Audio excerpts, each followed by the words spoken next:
Hi guys आपण माने केमिति अछंती आशा करूची बहुत भलरे थिबे। एटा को गछ आपण माने जानि छंती एटा हैला जुआणी गछ। आपण माने तो जानि छंती जुआणीटी आम देह पई बहुत भलो।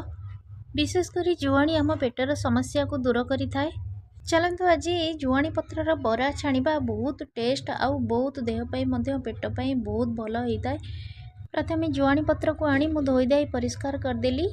तापर 2 चम्मच बेसन रे पानी दे भल भाव में गोले देली। से देली स्वाद अनुसार लुण, अदा रसुण कच्चा लंका पेस्ट आउ लंका पाउडर दे भल भाव में गोले देली। तापर ए पत्र को गोटे गोटे करी मु छाणी देली, बेसन रे बोड़े की छाणी देली।